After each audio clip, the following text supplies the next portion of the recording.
Good morning, everyone, and welcome to the Marin Economic Briefing. My name is Mike Blakely, and I am the CEO of the Marin Economic Forum.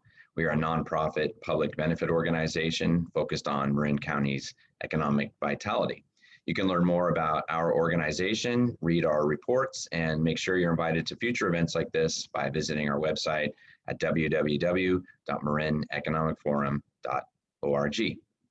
So thank you for your participation this morning. You know, we started these briefings about a year ago with the intent of informing the community about the economic impacts of the coronavirus pandemic, which at the time we all imagined were going to be quite severe. In fact, maybe even more severe than the impacts from the Great Recession. Now here we are a year later, and yes, indeed, some of those economic impacts have been bad. We're still dealing with them. But the issue of the economy has become such a mainstream discussion that many of you participating in the community more broadly has a good sense of where the challenges in the economy are. So we thought it's an appropriate time to change the format of the Marin Economic Briefing a little bit by making it more interactive and giving you, the participants, the chance to send us questions in advance. That way we can make sure that the information we are presenting and providing responds directly to those interests of the members of the community. So I want to thank those of you who did send questions in advance. We have a few of them which we're going to cover today at the end of the presentation. And for those of you who would like to submit questions for our next briefing, I welcome you to do that, but I also make them tough. We're the experts and we have the data, and we want to make sure that whatever questions are on the forefront of your minds about our economic recovery in Marin, that we can use our expertise and data and analysis to answer those questions. Joining me, as always, this morning is Dr. Rob Eiler, who is the Chief Economist for Marin Economic Forum, among other roles in the North Bay community. Rob is going to present us the data, and then he'll join me at the end of this in answering those questions that we did respond to. As always, we are recording this program, and we'll be sending out a link to the recording at the end of the day. We encourage you to share that in your networks, post it on your websites if you could, and make sure that we can continue to have a great and robust participation in these briefings. So without further ado, I'm going to turn it over to Rob, and thank you once again for joining, and I'll come back at the end and talk about some of the questions that we received. Rob? Thanks, Mike. Can you see my screen and you're good? Yep. Awesome. Thank you so much. And thanks everybody for coming this morning. I'm going to start off with one of the key questions that has popped up over the last month or so, and that is looking at how many people are still on unemployment insurance in the United States and also in California. These data are actually through about 10, 12 days ago. The left-hand axis is the United States volume, and then the right-hand axis is California. And this is the progression since January 2020 in terms of the people that went on unemployment insurance in net. So this is going to be the total number of weeks that the unemployment insurance pool is paying out to those claimants who are still eligible to receive unemployment insurance. And you can see it really spiked in late April and early May of 2020, fell relatively steadily during the summer and early fall, then fell much more quickly toward the end of the year and then flattened out. So why this graph is important is two things. One, it's been one way in which economists have generally looked at trying to estimate what's going to happen in labor markets, with the idea that the more that blue line falls, the more we should expect an erosion of the unemployment rate and an increase of the number of people who are employed in the United States.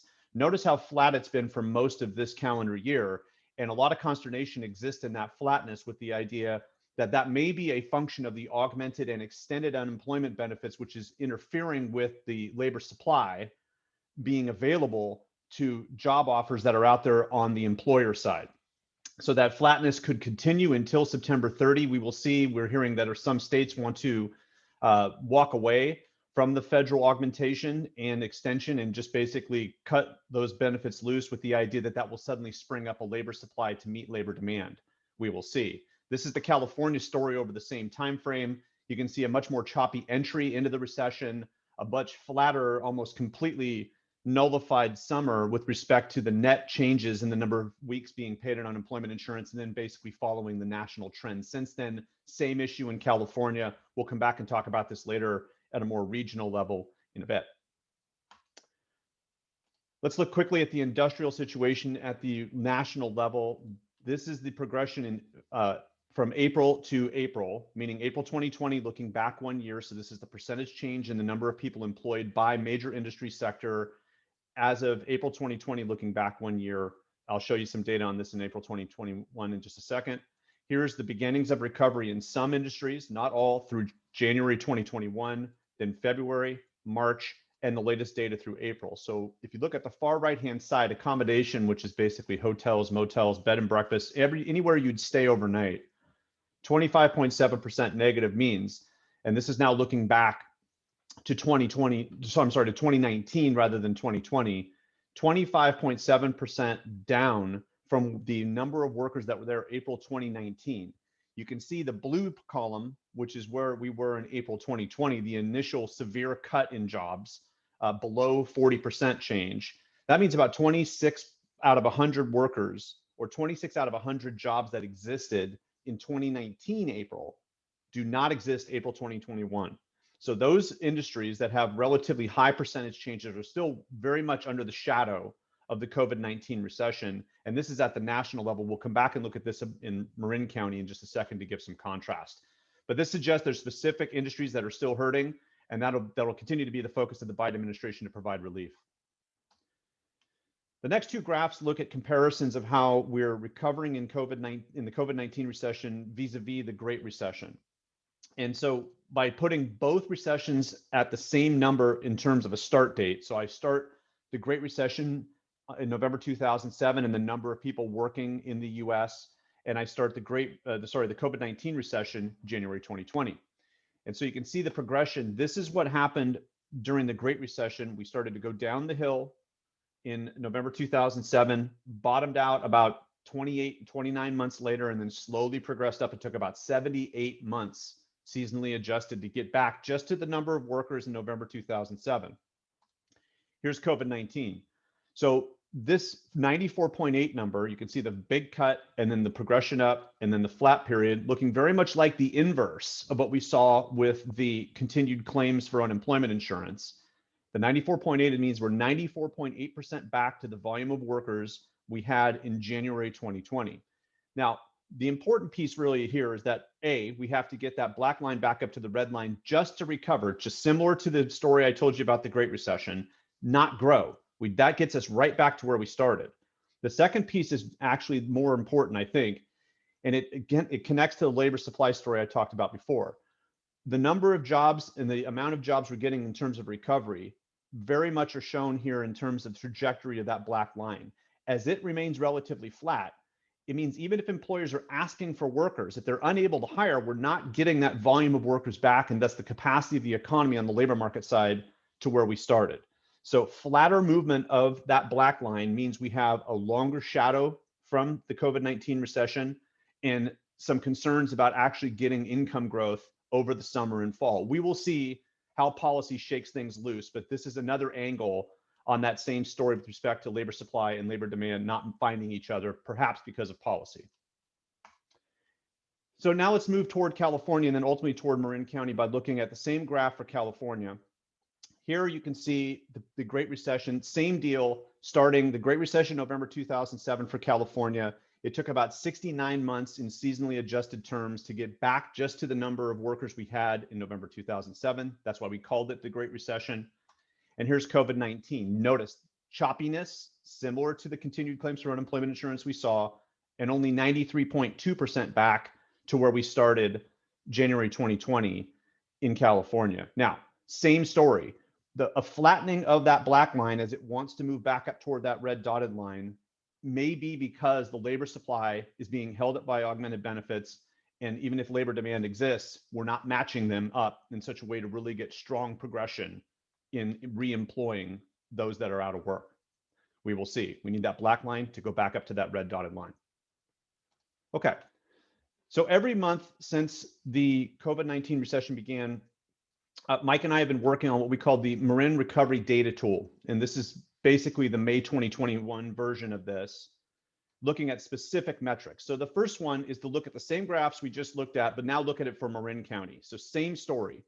We're just 93.1% back. I'm sorry, I have a labeling issue there. It should have said 93.1 instead of 92.6. But the point is that 93.1% back means that we still got some room to go up to that red dotted line. It took Marin County about 58 months to get back to the amount of workers we had in November 2007. That was the Great Recession. We're now in month 15, more or less, of the labor market issues.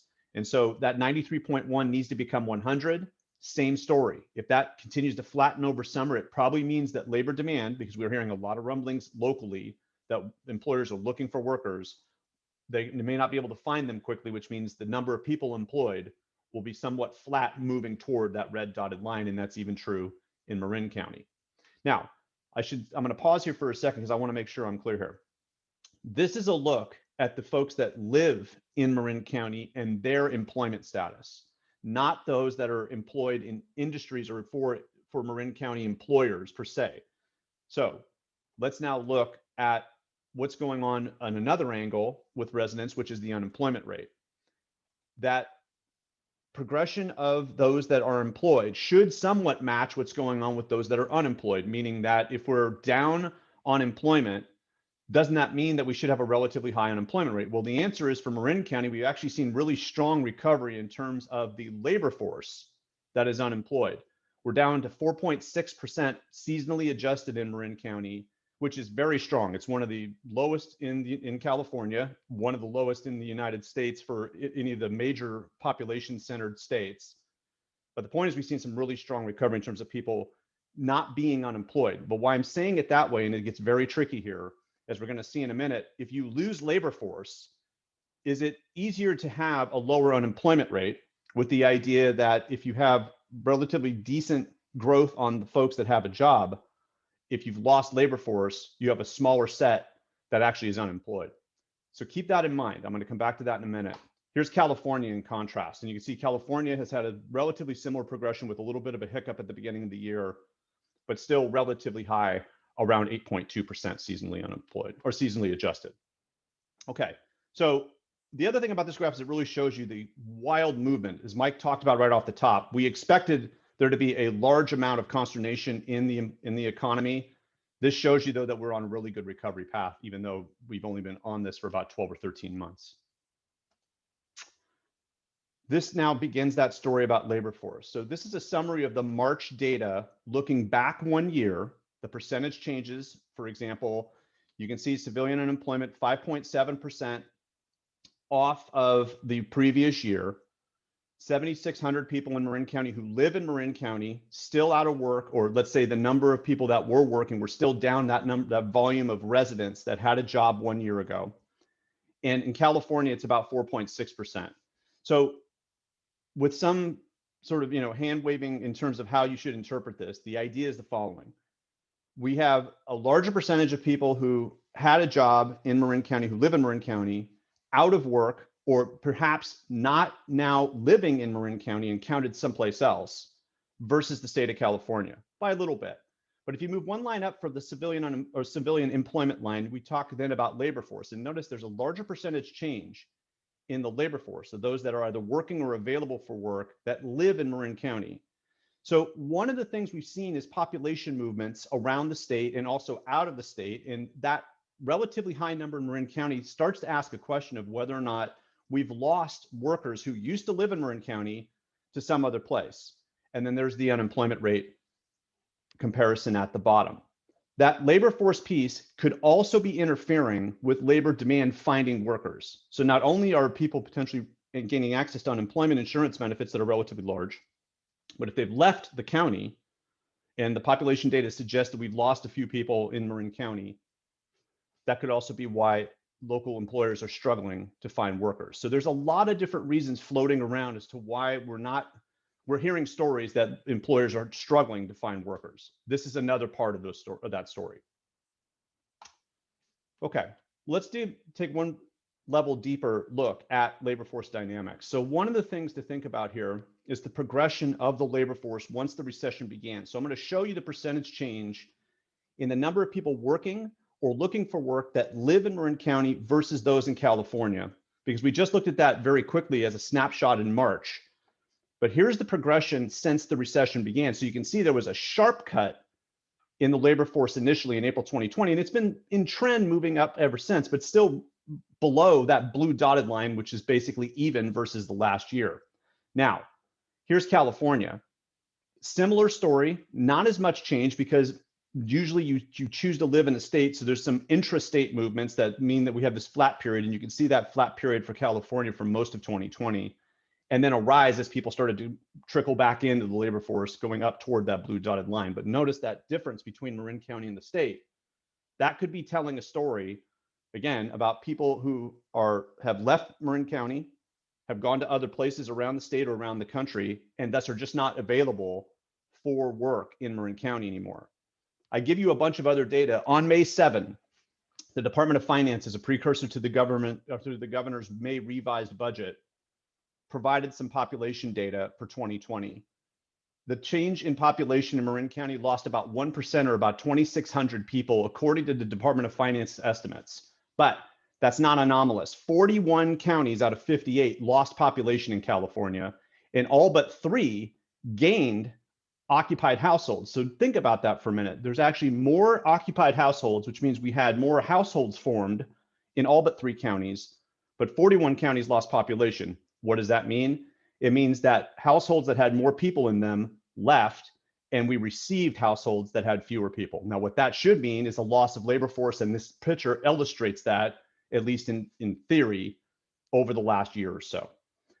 Unfortunately, Marin County has now has estimated to have lost population 4 years in a row. Sonoma and Napa counties have actually lost population 5 years in a row. So there's some trends in the North Bay in terms of population growth and where we may be going, and potentially it's a function of cost of living, but it also could be a function of fire concerns or just simply change as a result of COVID-19 really just driving home even more population change. We will see, but this is something to watch in terms of monitoring labor force and the available workers in the area. Okay, so now let's shift and look at the employers in Marin County, regardless of where you live. Now we're looking at on the labor demand side. Here is April 2020, the initial shock, and then we're going to move very quickly to the latest data in March. Here's December, here's January, February, and March. So one of the things to notice on this graph is similar to the US, similar to California, leisure and hospitality, bars, restaurants, and hotels, still very deep in terms of job cuts from just 1 year ago. Other services, nail salons, hair salons, sort of personal services, down almost 1 out of 5 jobs as of March. But 2 caveats here. One is that the labor situation is so dynamic. It seems like every single month, within 2 weeks, the data are very archaic already. So these data are about almost 2 months old now, but they at least illustrate the progression of recovery, the specific industries that might still be in trouble in Marin County, and also those that have recovered. Notice that transportation, warehousing, utilities basically flat, moved our lives online, more jobs in terms of logistics and bringing things to our homes and businesses. Professional and business services also have recovered. Classic, higher wage jobs have just done better than lower wage jobs in this recession. The key is that if we get more people traveling and we lift restrictions, we should see those much larger percentage changes pick back up. And you can see that in that shaded area. That's where most of the trouble remains.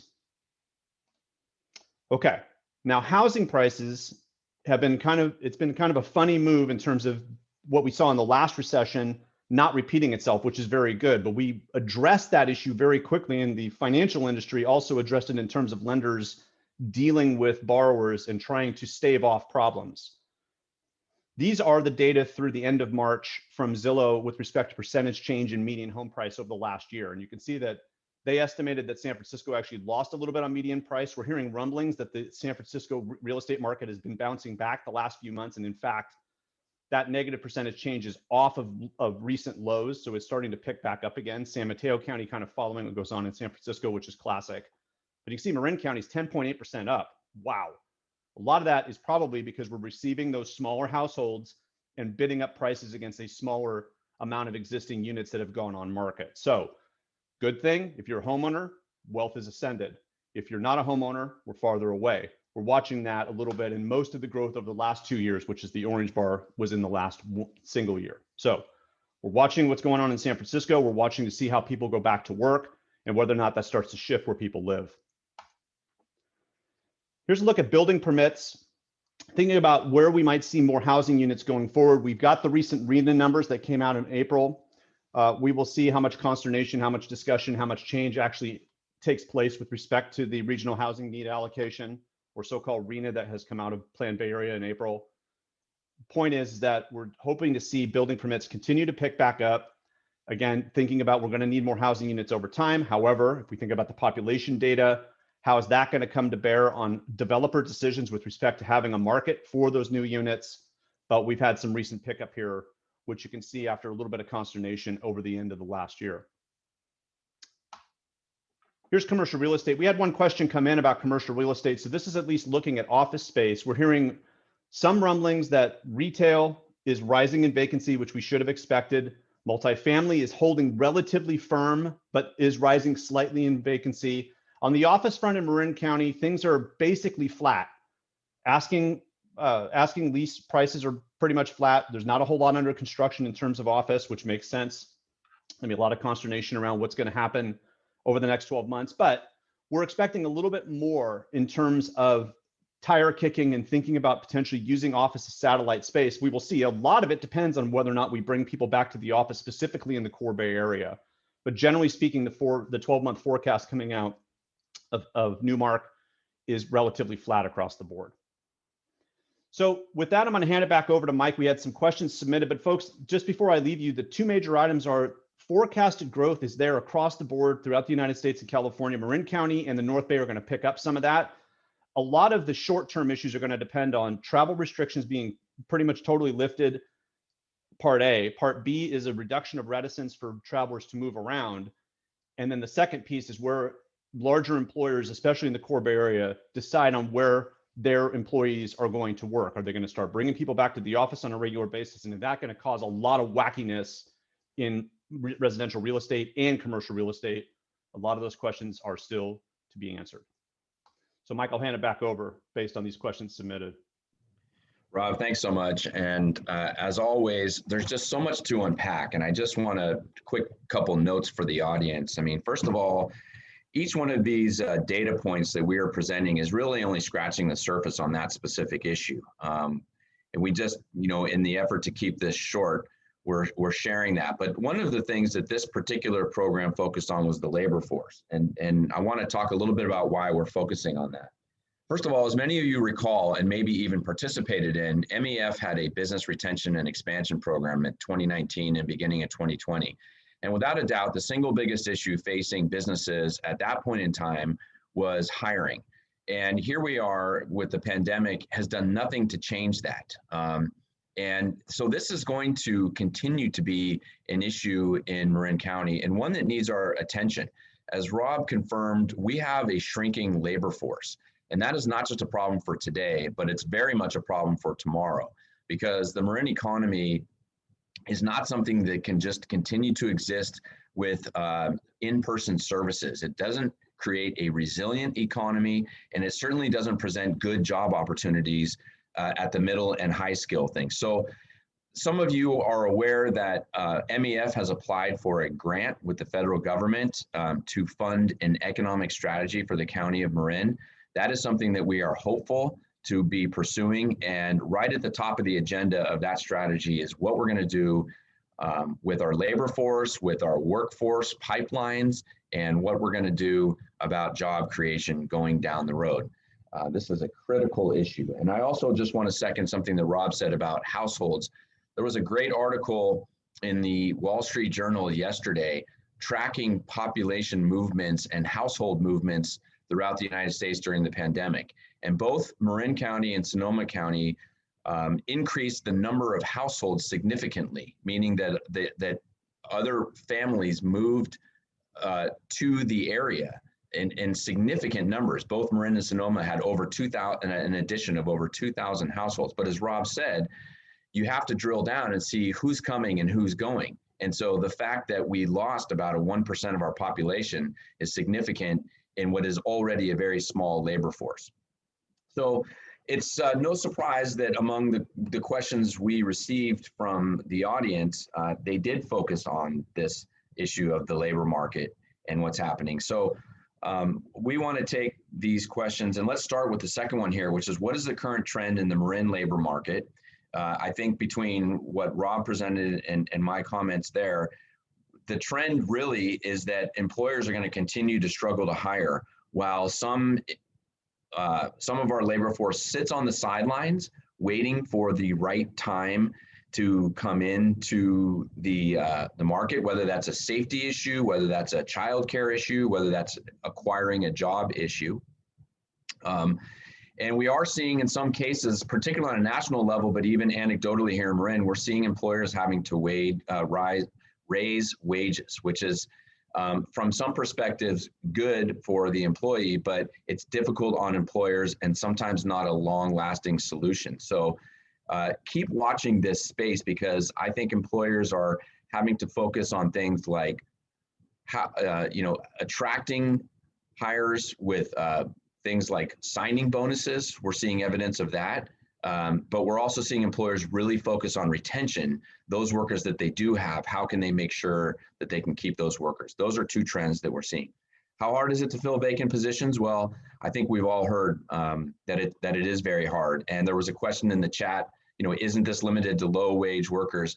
There's a higher concentration of low wage workers, but it's certainly not only in that category. We're hearing from professional services firms that it's also hard to hire. Again, one of the key demographics there is professional women that have had to sit on the sidelines for childcare reasons. We know this is a factor in Marin County, especially at some of those higher skill jobs.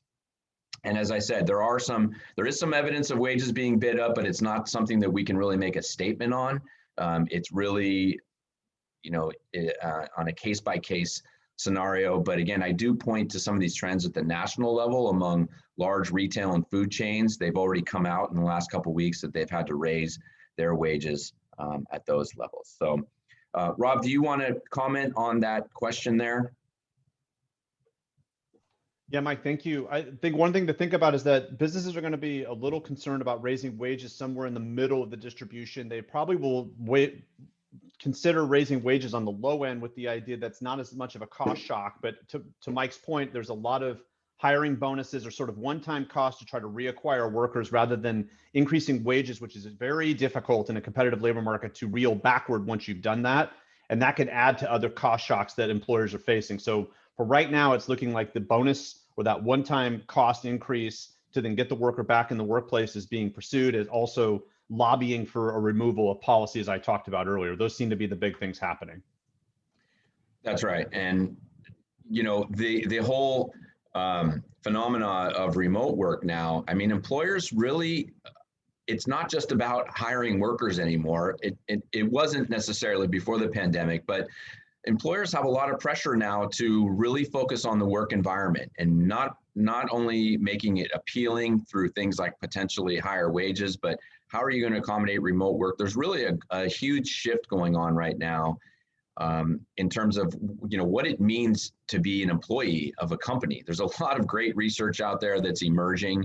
And so this is a space to be watched for sure. With the few moments we have left, I do want to address the second question. I mean, obviously we can't speak on behalf of College of Marin, but what we could say authoritatively is that the role of higher education in terms of supplying employer need in Marin County is huge.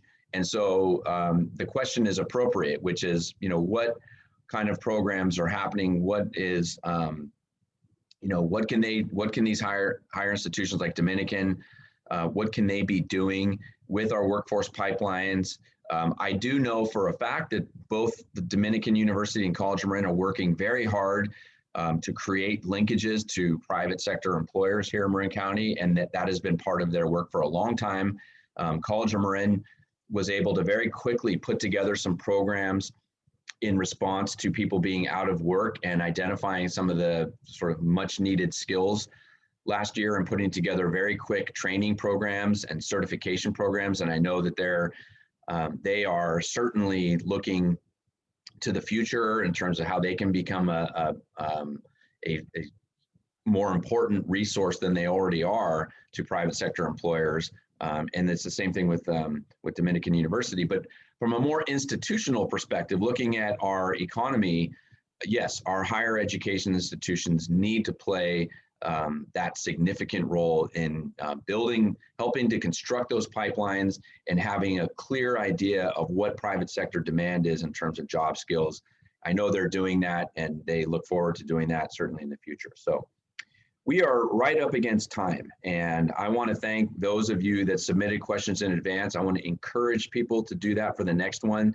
As soon as we have our registration link out, you'll have an email for where you can send your questions. Again, please do challenge us, and please continue to follow MEF and all the work we're putting out, weekly, monthly communications, data. Please, our doors are open for other questions and information needs that you may have as it relates to the economy.